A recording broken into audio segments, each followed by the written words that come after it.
Imagine the sun is just beginning to rise over the vast fields of Kurukshetra. The air is still. Thousands of warriors stand waiting. Horses breathe heavily.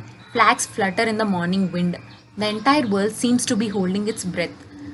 In the middle of this enormous battlefield stands a chariot. On it are two friends. One is Arjuna, the greatest archer of his time. The other is Krishna, smiling quietly, holding the reins of the horses. The war hasn't begun yet. No arrows have been released. No swords have clashed, and that is where the Gita begins. Arjuna looks around and says, Krishna, can you place my chariot between the two armies? I want to see who has come to fight. Krishna nods and gently guides the horses forward. The chariot rolls into the space between the armies.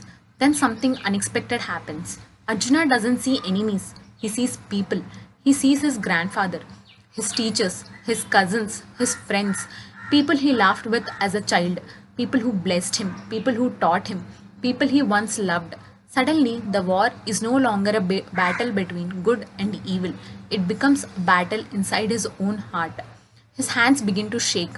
The mighty warrior who could face thousands of soldiers cannot face his own emotions. He says, my body feels weak. My mouth is dry. My bow is slipping from my hands. I don't want victory. I don't want a kingdom. What is the use of winning if it comes at the cost of those I love? And if we are honest, haven't we all been there? Not on a battlefield, but standing between two difficult choices, knowing what is right, yet feeling unable to do it, feeling confused, overwhelmed, tired, wondering, why is life asking this of me? That is Arjuna's state, and that is why chapter 1 is beautiful. Many people think chapter 1 is just the introduction, but it is actually one of the most human chapters, because before wisdom comes confusion, before clarity comes doubt, before Krishna teaches, Arjuna breaks down. The Gita doesn't begin with enlightenment, it begins with vulnerability. At the end of the chapter, Arjuna slowly lowers his famous bow, the Gandhiva. He sits down in the chariot. The great warrior has no answers, no strength, no certainty, only questions. And Krishna, he doesn't scold him. He doesn't say, be strong. He doesn't say, stop crying. He simply remains beside him, calm, present, patient, like the stillness that remains when the mind is full of storms. And perhaps that is the gentle lesson of chapter 1. You don't have to have everything figured out. You don't need to be fearless. You don't need to pretend you are strong all the time.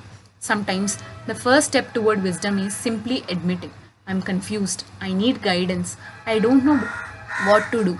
The moment Arjuna accepts that, the real Gita begins. So tonight, if your mind feels crowded with worries, imagine the chariot.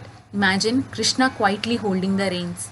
Imagine yourself setting down the burden you have been carrying for a while. You don't need all the answers right now. Just sit for a moment. The guidance comes in the next chapter. For now, rest in the silence before the teaching begins.